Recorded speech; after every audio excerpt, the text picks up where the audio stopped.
Não, a questão da previdência ela é muito importante para quem está mais jovem. Então você tem uma vantagem que é o seguinte: você é jovem, você consegue juntar um valor menor todo mês, porque você tem mais tempo para investir. Então é isso que eu estou te falando. A conta muda de pessoa para pessoa. Se você investe por 30 anos para chegar em 100 mil reais, você tem que juntar muito menos dinheiro do que uma pessoa que vai investir 10 anos para chegar aos 100 mil reais. O aporte da outra pessoa vai ter que ser muito maior, Uhum. tá? Considerando a mesma rentabilidade.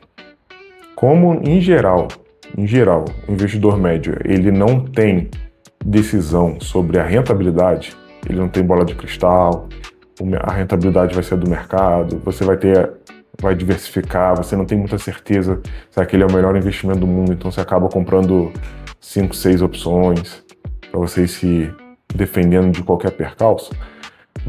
A rentabilidade é mais ou menos dada, em média, assim. Então você não controla muito. O que você controla mesmo, de fato, é o quanto que você vai aportar e por quanto tempo. Você comprando casa e carro, você vai aumentar os seus gastos. Então, a lógica nesse caso deveria ser inversa. Você deveria juntar, poupar, comprar à vista quando você tiver condições de manter o bem e você tiver renda suficiente para arcar com despesa.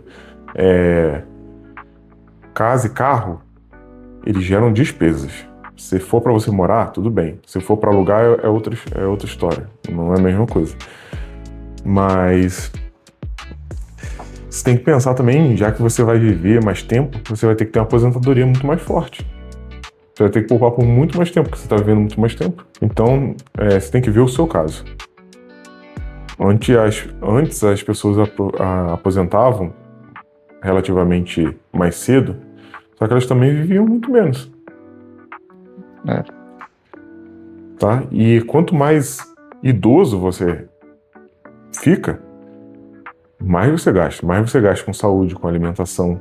É a fase de maior gasto da vida. São nesses momentos onde a renda cai. Esse é o grande problema. Então você vai ter um período maior deficitário, onde sua renda vai ser menor e seu gasto vai ser muito maior. Então o que eu aconselharia, que é o que eu fiz, na verdade, é tudo que você puder poupar, você poupar e postergar o máximo de gastos para frente. Claro, se você depende de um carro para ter um rendimento maior, para ter uma profissão, aquilo está no custo da sua profissão, é diferente. É um esforço para você ter mais retorno, aí é diferente a lógica. Agora, você não pode ter uma casa, porque você não tem renda suficiente. E você vai comprar uma casa, você vai criar dívida. E aí você vai arruinar sua vida financeira. Eu sei que muita gente não quer ficar no aluguel, mas às vezes no aluguel, você ainda consegue poupar uma parte. E a verdade é o seguinte, quando você vai comprar uma casa, você quer comprar uma casa que te atenda por muito mais tempo, então você tende a exagerar. No aluguel, você pode pegar um aluguel mais barato e manter um padrão de vida mais barato. Se possível, né? Então vamos supor que você seja solteiro, você precisa de um apartamento de 1 quarto. Você tem algumas opções e aí você consegue reduzir seu gasto para caber ali no seu rendimento. Porque dinheiro é uma coisa que nunca sobra. Dinheiro foi feito para não sobrar. Dinheiro foi feito para ser aplicado.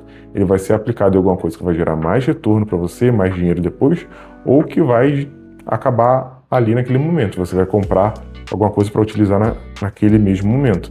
E aí é despesa. Você não tem um retorno esperado daquilo.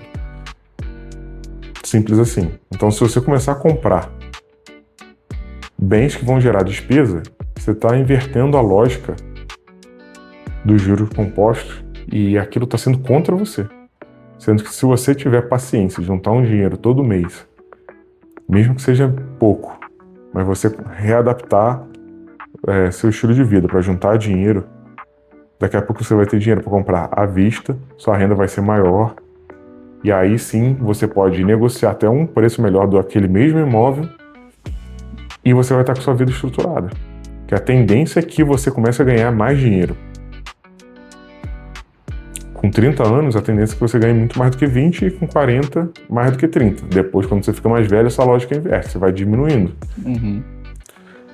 Então, você tem que preparar para quando você produzir a maior parte do dinheiro na sua vida, que você não esteja sobrecarregado em dívida, que aquele dinheiro seja para você acumular.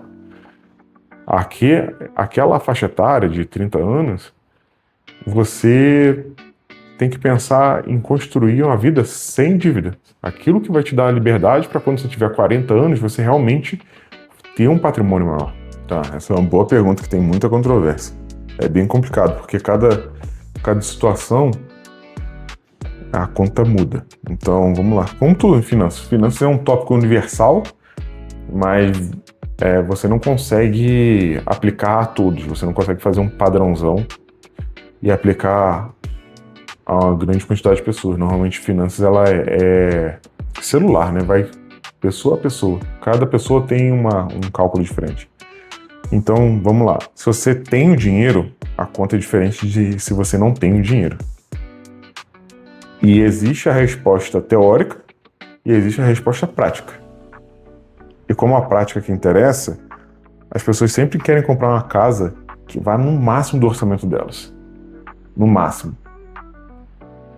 Então, no final das contas, elas gastam muito mais dinheiro comprando a casa própria. Porque a casa própria você vai comprar e vai querer reformar, você vai querer decorar do seu jeito. Se você tiver um imóvel alugado, você não vai fazer isso. Você nem pode mexer no imóvel. Você vai usar o que tem ali, pronto, final, acabou. Tá? Então, na prática, você tem que levar em consideração que você vai querer um imóvel muito maior e você acaba gastando dinheiro por isso. Muito mais do que deveria. Mas quem não tem dinheiro, se você pegar um imóvel, vou pegar um apartamento no qual eu estou alugando no mesmo prédio, vou pegar e vou comprar um apartamento para parar de sair do aluguel. A tendência é que o aluguel aumente porque ele vai ser reajustado. E o financiamento, a tendência é que diminua. Aí tem ponderações. Um aluguel, se você tiver um aperto financeiro, perdeu o emprego, deu algum problema de saúde, você entrega o apartamento, tá tudo certo. O máximo que pode acontecer é uma dívida muito menor. Você consegue negociar, pagar aos poucos e, sei lá, dar um jeito. Agora, um financiamento imobiliário, se você não pagar, você perde o imóvel. E você ainda vai continuar com a dívida. Aquilo pode arruinar a sua vida. Sim. Tá? Isso tem que estar na ponta do lápis. Um aluguel, se der algum problema no apartamento, quem vai arrumar vai ser o proprietário. Se você comprar um imóvel e der algum problema, imprevisto ali, quebrou alguma coisa, um piso, você vai ter que arrumar. Se der algum problema de encanamento, você vai ter que arrumar. Se o seu apartamento estourar um cano e vazar água e estragar alguma coisa no seu apartamento e nos apartamentos de baixo, você vai ter que pagar. Então isso, eu sei que existem seguros, mas você tem que considerar isso também. Mas enfim, se você olhar conta a conta, na teoria ali, o aluguel aumenta e o financiamento cai.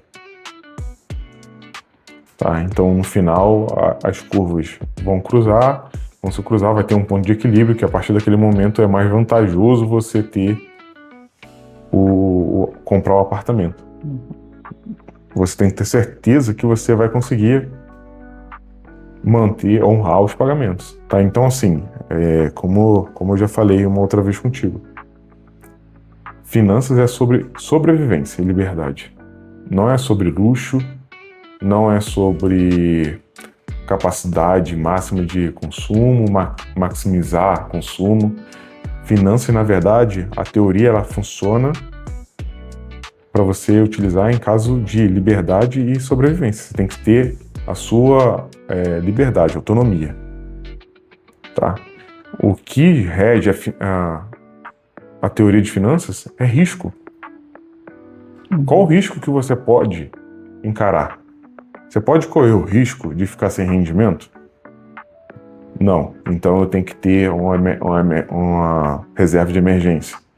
Eu tenho que arranjar um emprego em tantos meses. Qual o risco que eu posso ter? Eu já tenho 100 mil reais guardado e eu vou comprar um apartamento de 120 mil. E aí eu vou financiar esses outros 20 mil. Consegue lidar com esse risco? Consigo. Você quer fazer? Beleza. É simples assim. Uhum. É um pouco... Não é a lógica geral das pessoas. Normalmente as pessoas olham finanças só pela ótica do retorno.